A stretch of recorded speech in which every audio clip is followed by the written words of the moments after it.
معزز ممبران self mastery بیچ 6 self mastery course کی اس یومیہ کلاس میں آپ کو خوش آمدید کہتا ہوں۔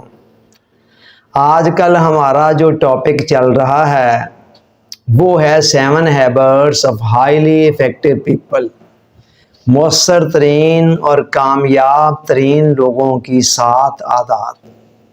اس ضمن میں ہم پہلی 3 عادات کو بیان کر چکے ہیں اور وہ تینوں عادات پرسنل ڈیولپمنٹ کے حوالے سے ہیں، یعنی انسان سب سے پہلے اپنی ذات کے اوپر، اپنے جذبات پر، اپنی خواہشات پر، اپنی عادات پر، اپنے اعمال و افعال پر، حرکات و سکنات پر قابو پائے۔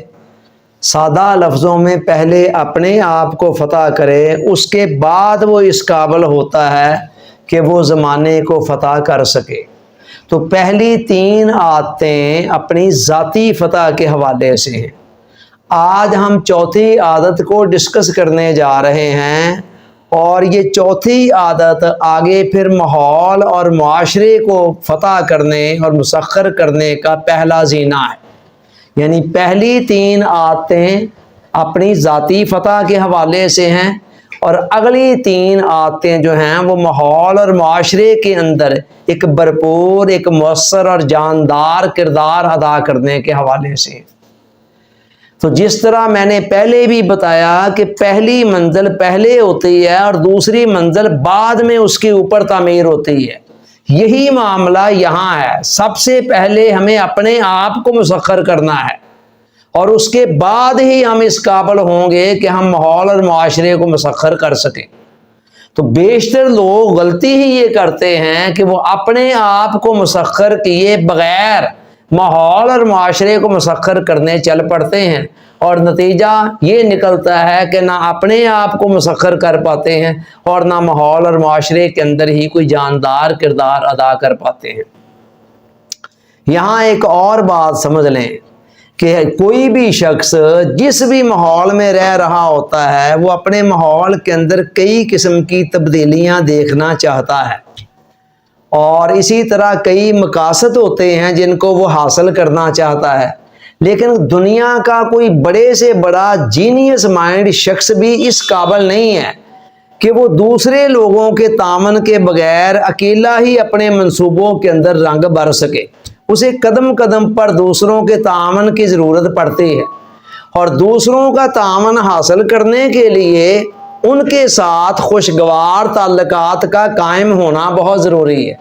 اور خوشگوار تعلقات کی بنیاد یہ ہے کہ لوگوں کو آپ پر اعتماد ہو، ٹرسٹ کرتے ہیں وہ آپ پر، ان کی نظروں کے اندر آپ قابل اعتماد ہوں، قابل بھروسہ ہوں۔ جب تک یہ نہیں ہوتا ہے تب تک کوئی دوسرا بندہ ہمارے اوپر اعتماد کیوں کرے گا؟ اس کو ایک مثال کے ذریعے سے سمجھیں کہ آپ سب جانتے ہیں کہ ہم بینک کے اندر اپنا ایک اکاؤنٹ کھلواتے ہیں، تو ہوتا کیا ہے، اس بینک کے اکاؤنٹ کے اندر جیسے جیسے ہم رقم جمع کرواتے چلے جاتے ہیں ویسے ویسے ہمارا سرمایہ بڑھتا چلا جاتا ہے، اور ہمارے اندر ایک کانفیڈنس آتا جاتا ہے کہ ہم اتنی پراپرٹی کے، اتنے مال و دولت کے مالک ہیں۔ اور جب جب ہم اس میں سے رقم نکلواتے ہیں ویسے ویسے وہ سرمایہ کم ہوتا چلا جاتا ہے، اور اسی طرح ہمارے اعتماد کا لیول بھی ڈاؤن ہونا شروع ہو جاتا ہے کہ پیسے بہت کم رہ گئے ہیں، کیا بنے گا؟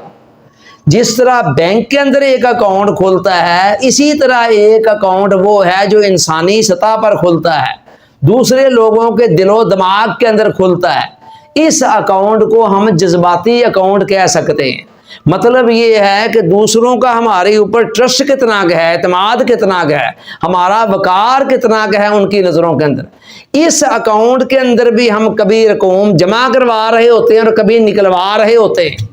جمع کب کرواتے ہیں؟ جب ہم کسی کے ساتھ کوئی پرومس کرتے ہیں، اس پرومس پر پورا اترتے ہیں، اگلے کے اکاؤنٹ کے اندر ہمارے لیے جو اعتماد کا لیول تھا کچھ بلند ہو جاتا ہے، یوں سمجھنے کچھ رقم جمع ہو جاتی ہے۔ جب ہم دوسروں کے ساتھ سچ بولتے ہیں تو اس بنا پر بھی ہمارا اعتماد ٹرسٹ قائم ہونا شروع ہو جاتا ہے۔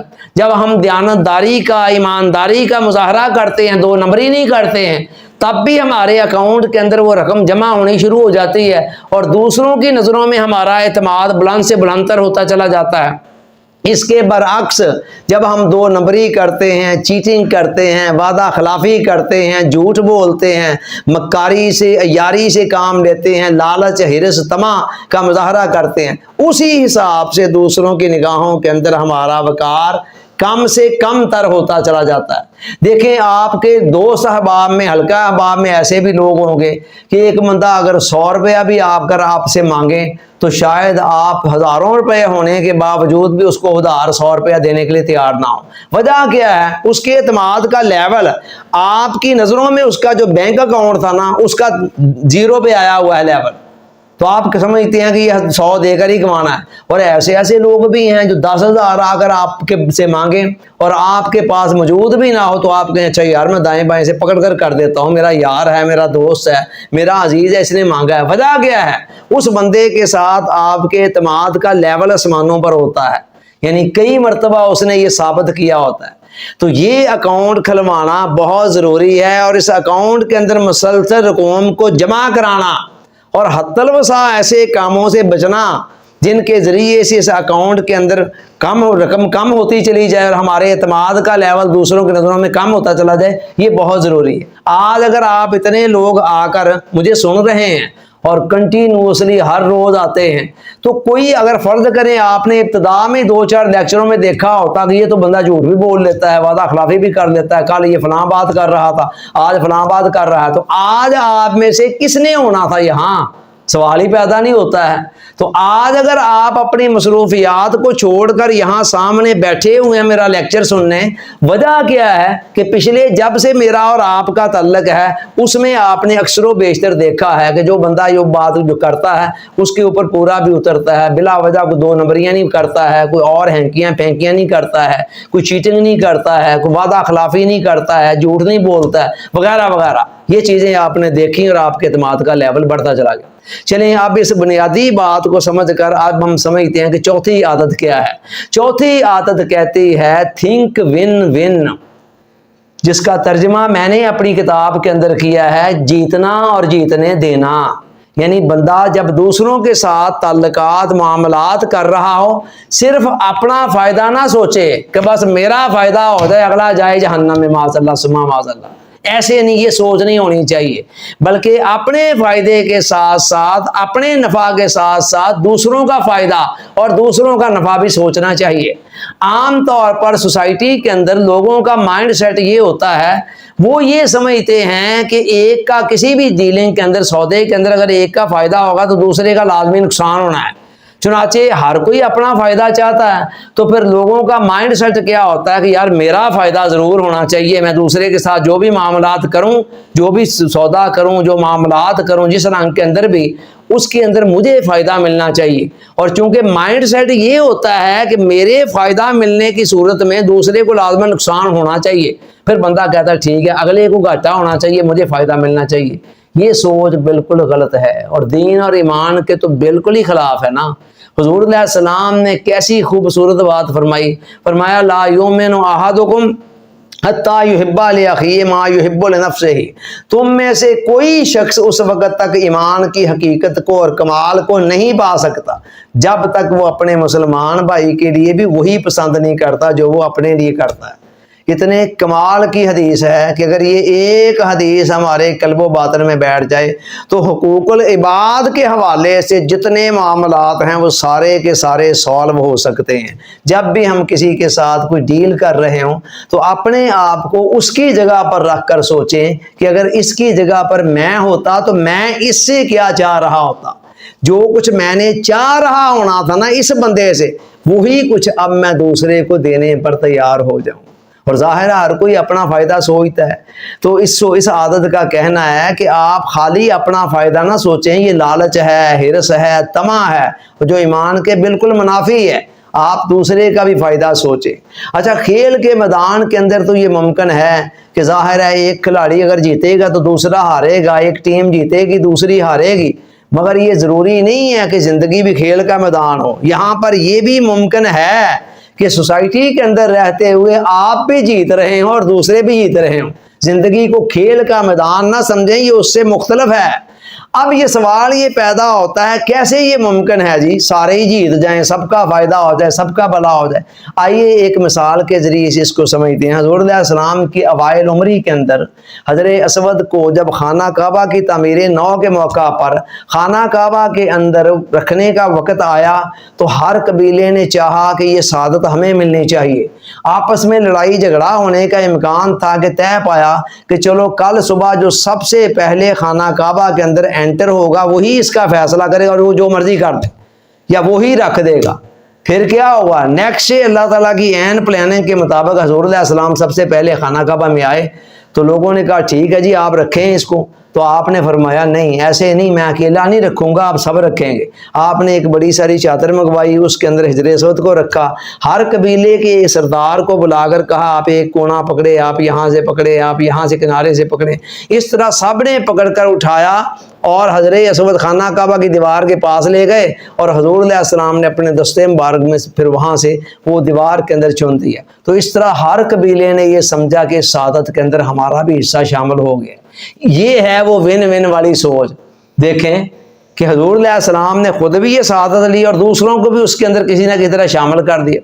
تو بیشتر حالات کے اندر یہ موقع موجود ہوتا ہے کہ آپ جو بھی کسی بھی معاملہ کر رہے ہیں اس کے اندر ون ون والی سوچ کے امکانات موجود ہوتے ہیں. کبھی کبھی خال ہوتا ہے کہ آراء کے اندر اتنا تضاد ہوتا ہے کہ یہ ممکن ہی نہیں ہوتا ہے کہ دونوں سوچوں کے اندر کوئی درمیانی راہ نکالی جا سکے. ایسی صورت میں پھر اس عادت کا کہنا ہے کہ کوئی ٹوٹا پھوٹا معاہدہ کرنے کی بجائے نو ڈیل پر اتفاق کر دیا جائے. یعنی اس پر اتفاق کر دیا جائے کہ یار ہمارے درمیان اس معاملے میں اتفاق نہیں ہو رہا، چلو ٹھیک ہے ہم یہ معاہدہ کرتے ہی نہیں ہیں، یہ پیکٹ کرتے ہی نہیں ہیں، ہم اس پر اتفاق کر دیا جائے. اب اس کی مثال بھی سیرت طیبہ سے ہمیں ملتی ہے.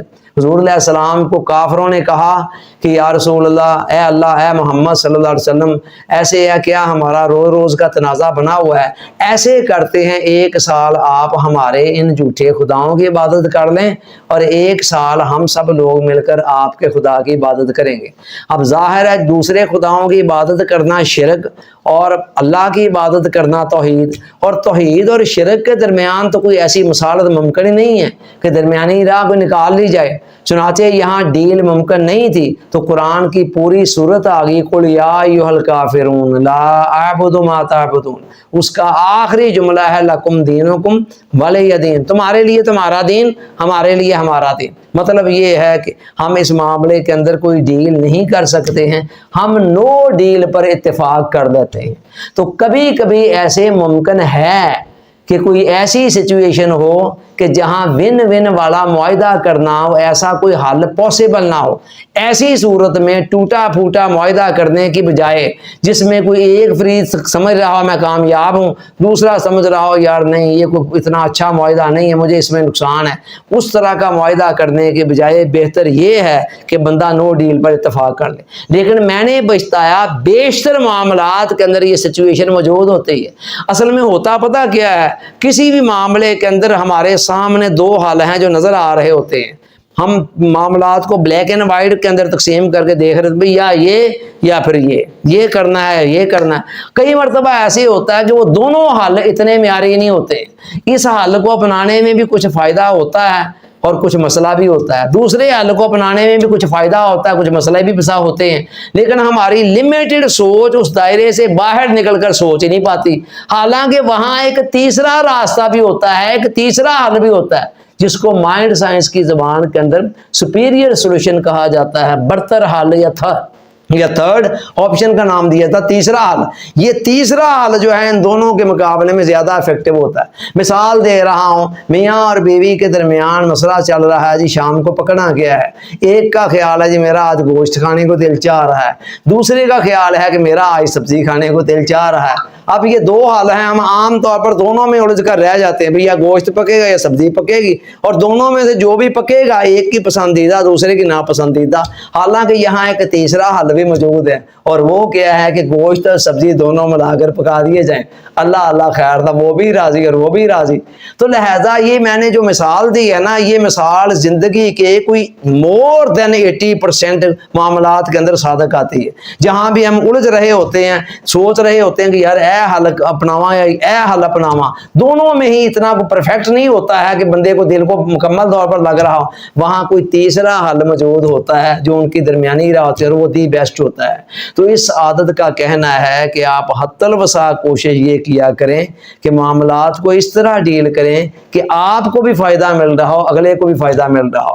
جب آپ یہ سوچ لے کر باہر نکلتے ہیں تو پھر زمانے والے بھی آپ کو سر آنکھوں پر بٹھاتے ہیں۔ جب ان کو پتہ چل جاتا ہے کہ آپ ان کے خیر خواہ ہیں اور آپ ان کی بھی بہتری چاہنے والے ہیں، آپ صرف ہرس اور لالچ کے شکار نہیں ہیں کہ صرف اپنا فائدہ دیکھ رہا ہوں، تو پھر یہاں سے تسخیر کائنات کی راہ ہموار ہوتی ہے۔ Thank you very much.